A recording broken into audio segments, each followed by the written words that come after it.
যে বিষয়টা অত্যন্ত গুরুত্বপূর্ণ, যেটা আপনি হয়তো ভাবেননি, আপনি দেখছেন যে ফলতার পুষ্পা মাথা ঝুঁকিয়েছে। ফলতার পুষ্পা বা জাহাঙ্গীর খান তিনি তৃণমূলের যে প্রার্থীপদ সেটা প্রত্যাহার করেছেন। কিন্তু আপনারা কি কেউ ভেবেছেন যে কেন তৃণমূলের প্রার্থীপদ প্রত্যাহার করলেন? এমনটা তো এবং এর আগে কখনো হয়নি যে কোনো উপনির্বাচন বা কোনো পুনর্নির্বাচনে প্রার্থীপদ প্রত্যাহার করছেন প্রার্থী। এইটা কেন?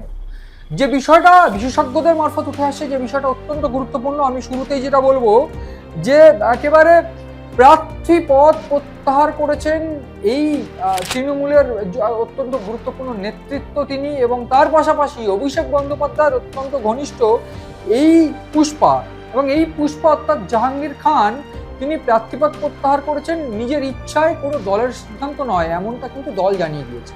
কিন্তু প্রশ্ন যে তিনি প্রার্থীপদ কেন প্রত্যাহার করলেন, এই বিষয়টা নিয়েও কিন্তু বেশ কিছুটা বিড়ম্বনার মধ্যে পড়তে হয়েছে। গতকাল বিধায়কদের নিয়ে বৈঠক ছিল, বিধায়কদের একাংশ কিন্তু অভিষেক বন্দ্যোপাধ্যায়কে তোপ দেখেছেন যে কেন প্রার্থীপদ তিনি প্রত্যাহার করলেন, তাকে কেন বহিষ্কার করা হবে না, এই সমস্ত বিষয় নিয়ে কিন্তু অভিষেক বন্দ্যোপাধ্যায় খোদ বিড়ম্বনা।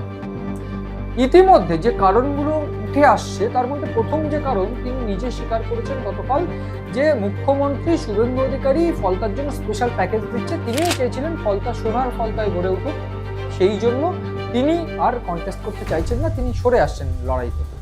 রাজ্যের মাননীয় সভাপতি, রাজ্যসভার সাংসদ শ্রমিক ভট্টাচার্য যে প্রতিশ্রুতি দিয়েছেন ওগুলো তো কার্যকর হবে, সাথে ফলতার জন্য স্পেশাল ডেভেলপমেন্ট প্যাকেজ হবে। সম্মানীয় মুখ্যমন্ত্রী ফলতা উন্নয়নের জন্য স্পেশাল প্যাকেজ দিচ্ছে, সেই জন্য আমি আগামী 21শে মে যে রিপোল আছে সেই রিপোলের